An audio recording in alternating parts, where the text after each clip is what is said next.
Hello and welcome to day 6 of 12 Days of a Christmas Carol. Very exciting to have gotten this far, and also very excited to introduce probably my favorite of the three spirits, the Ghost of Christmas Present. He is just a delight. I adore him. So, without further ado, let's get into it. Although, quick disclaimer, there is a cat sitting on the bed right next to where I'm recording. It is quite possible that she may make an appearance at some point. And if she does, I hope you'll make her welcome. So, this is the beginning of stave 3, which is entitled The Second of the Three Spirits. Awaking in the middle of a prodigiously tough snore and sitting up in bed to get his thoughts together, Scrooge had no occasion to be told that the bell was again upon the stroke of 1. He felt that he was restored to consciousness in the right nick of time for the especial purpose of holding a conference with the second messenger dispatched to him through Jacob Marley's intervention. But finding that he turned uncomfortably cold when he began to wonder which of his curtains this new spectre would draw back, he put them every one aside with his own hands, and lying down again, established a sharp lookout all around the bed. For he wished to challenge the spirit on the moment of its appearance, and did not wish to be taken by surprise and made nervous. Gentlemen of the free and easy sort, who plume themselves on being acquainted with a move or two, and being usually equal to the time of day, express the wide range of their capacity for adventure by observing that they are good for anything from pitch and toss to manslaughter, between which opposite extremes, no doubt, there lies a tolerably wide and comprehensible range of subjects. Without venturing for Scrooge quite as heartily as this, I don't mind calling on you to believe that he was ready for a good broad field of strange appearances, and that nothing between a baby and a rhinoceros would have astonished him very much. Now, being prepared for almost anything, he was not by any means prepared for nothing, and consequently, when the bell struck 1, and no shape appeared, he was taken with a violent fit of trembling. 5 minutes, 10 minutes, a quarter of an hour went by, yet nothing came. All this time he lay upon his bed, the very core and center of a blaze of ruddy light which streamed upon it when the clock proclaimed the hour, and which, being only light, was more alarming than a dozen ghosts, as he was powerless to make out what it meant, or would be at, and was sometimes apprehensive that he might be, at that very moment, an interesting case of spontaneous combustion, without having the consolation of knowing it. At last, however, he began to think, as you or I would have thought at first, for it is always the person not in the predicament who knows what ought to have been done in it, and would unquestionably have done it too. At last, I say, he began to think that the source and secret of this ghostly light might be in the adjoining room, from whence, on further tracing it, it seemed to shine. This idea taking full possession of his mind, he got up softly and shuffled in his slippers to the door. The moment Scrooge's hand was on the lock, a strange voice called him by name and bade him enter. He obeyed. It was his own room. There was no doubt about that, but it had undergone a surprising transformation.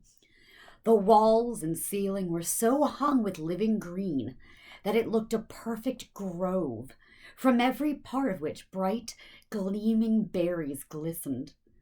The crisp leaves of holly, mistletoe, and ivy reflected back the light as if so many little mirrors had been scattered there, and such a mighty blaze went roaring up the chimney as that dull petrification of a hearth had never known in Scrooge's time, or Marley's, or for many a winter season gone.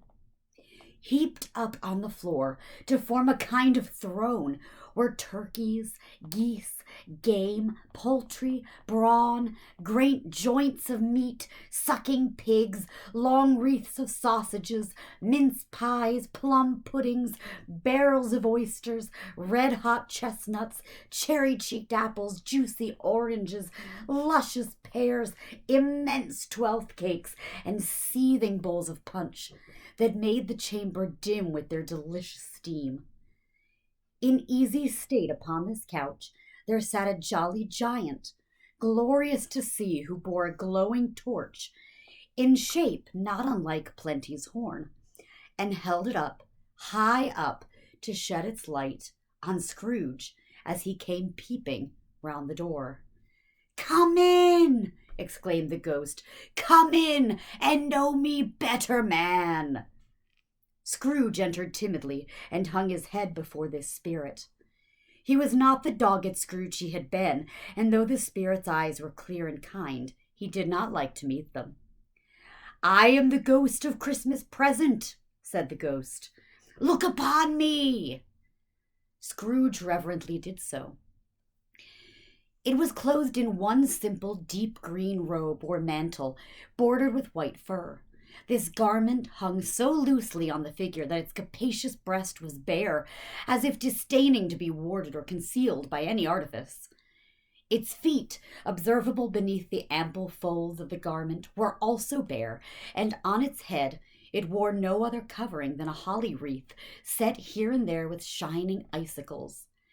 Its dark brown curls were long and free as its genial face, its sparkling eye, its open hand, its cheery voice, its unconstrained demeanor, and its joyful air. Girded round its middle was an antique scabbard, but no sword was in it, and the ancient sheath was eaten up with rust. "You've never seen the like of me before!" exclaimed the spirit. "Never," Scrooge made answer to it. "Have never walked forth with the younger members of my family, meaning, for I'm very young, my elder brothers born in these later years?" pursued the phantom. "I don't think I have," said Scrooge. "I'm afraid I have not. Have you had many brothers, spirit?" "More than 1,800, said the ghost. "A tremendous family to provide for," muttered Scrooge. The ghost of Christmas past rose. Present. Ghost of Christmas present rose. "Spirit," said Scrooge submissively, "conduct me where you will. I went forth last night on compulsion, and I learned a lesson which is working now. Tonight, if you have aught to teach me, let me profit by it." "Touch my robe." Scrooge did as he was told, and held it fast. Holly, mistletoe, red berries, ivy, turkeys, geese, game, poultry, brawn, meat, pigs, sausages, oysters, pies, puddings, fruit, and punch all vanished instantly. So did the room, the fire, the ruddy glow, the hour of the night, and they stood in the city streets on Christmas morning, where, for the weather was severe, the people made a rough but brisk and not unpleasant kind of music, in scraping the snow from the pavement in front of their dwellings, and from the tops of their houses, whence it was mad delight to the boys to see it come plumping down into the road below, and splitting into artificial little snowstorms.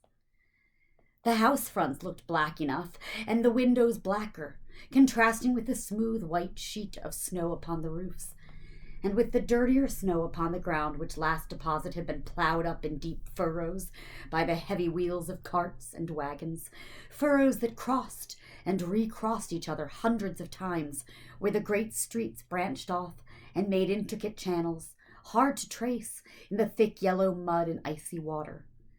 The sky was gloomy, and the shortest streets were choked up with a dingy mist, half thawed, half frozen, whose heavier particles descended in a shower of sooty atoms, as if all the chimneys in Great Britain had, by one consent, caught fire, and were blazing away to their dear hearts' content.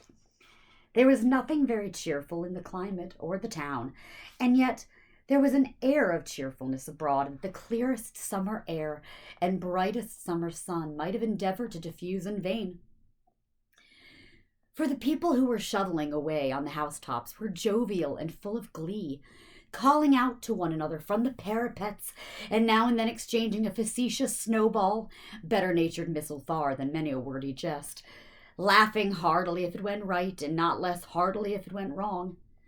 The poulterers' shops were still half open, and the fruiterers were radiant in their glory. There were great, round, pot-bellied baskets of chestnuts, shaped like the waistcoats of jolly old gentlemen, lolling at the doors and tumbling out into the street in their apoplectic opulence. There were ruddy, brown-faced, broad-girthed Spanish onions, shining in the fatness of their growth like Spanish friars, and winking from their shelves in wanton slyness at the girls as they went by and glanced demurely at the hung-up mistletoe.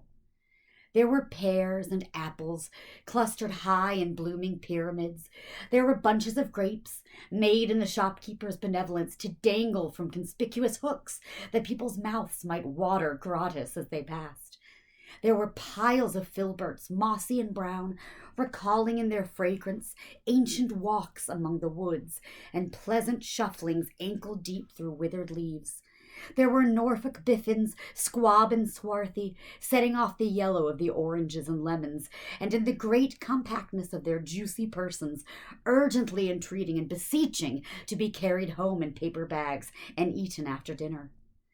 The very gold and silverfish set forth among these choice fruits in a bowl, though members of a dull and stagnant-blooded race, appeared to know that there was something going on, and, to a fish, went gasping round and round their little world in slow and passionless excitement.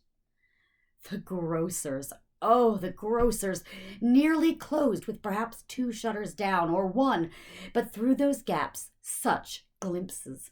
It was not alone that the scales descending on the counter made a merry sound, or that the twine and roller parted company so briskly, or that the canisters were rattled up and down like juggling tricks, or even that the blended scents of tea and coffee were so grateful to the nose, or even that the raisins were so plentiful and rare, the almonds so extremely white, the sticks of cinnamon so long and straight, the other spices so delicious, and the candied fruit so caked and spotted with molten sugar as to make the coldest lookers-on feel faint, and subsequently bilious. Nor was it that the figs were moist and pulpy, or that the French plums blushed in modest tartness from their highly decorated boxes, or that everything was good to eat and in its Christmas dress, but the customers were all so hurried and so eager in the hopeful promise of the day that they tumbled up against each other at the door, crashing their wicker baskets wildly, and left their purchases upon the counter and came running back to fetch them, and committed hundreds of the like mistakes in the best humor possible, while the grocer and his people were so frank and fresh that the polished hearts with which they fastened their aprons behind might have been their own, worn outside for general inspection and for Christmas daws to peck at if they chose. But soon the steeples called good people all to church and chapel, and away they came, flocking through the streets in their best clothes and with their gayest faces. And at the same time there emerged from scores of by-streets, lanes, and nameless turnings, innumerable people carrying their dinners to the bakers' shops. The sight of these poor revelers appeared to interest the spirit very much, for he stood, with Scrooge behind him, in a baker's doorway, and taking off the covers as their bearers passed, sprinkled incense on their dinners from his torch. And it was a very uncommon kind of torch, for once or twice, when there were angry words between some dinner carriers who had jostled each other, he shed a few drops of water on them from it, and their good humor was restored directly. For they said it was a shame to quarrel upon Christmas Day. And so it was. God love it, so it was. And that's where we stop today. Not a very action-packed section, but a very lovely one, full of imagery, if I do say so myself. Thank you for joining me tonight, everybody. Tomorrow night, of course, we will dive back in with some more Dickens, and I am also planning on potentially, given the time and the inclination, to also potentially have a second video tomorrow for the kiddos, some holiday winter tales that I picked up from the library. So keep an eye out for that. I will plan on having that one posted earlier, as I know that the youngins do, in fact, need to go to bed at relatively decent hours. So, yes. And then tonight, my charity of choice is, in Peggy's honor, is the Humane Society of Charlotte. There are humane societies, of course, in I believe pretty much every city in this country. And if you would like to learn more about your own, of course, you can Google that. But humanesocietyofcharlotte.org. Actually, let me check that website address since I already got one wrong this reading cycle. Yes, Humane Society of Charlotte. Yep, .org. Yep. They are a nonprofit 501c that tries to find homes for all animals in need. They have a no kill policy, and I have that's one of their subsidiaries, not the Charlotte branch, but one of the other local organizations is where I got my first baby, Mary Belle, from, who passed away. 2 Christmases ago. Good Lord, gosh, it's been that long. But I have been blessed with my beautiful animals who, while they have not, the kittens that I have now have not come from the Humane Society. They came to me in various and sundry ways. I still really respect the work that the Humane Society does. There are so many animals out there in need this time of year.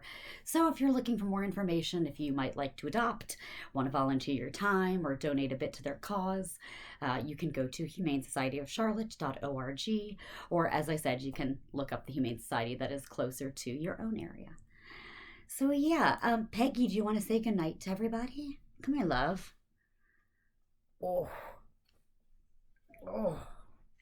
Here's a peg. Peggy, can you say goodnight? She's been listening very attentively. We both hope you have a lovely evening, and we'll hopefully see you tomorrow night. Right, Peg? Good night.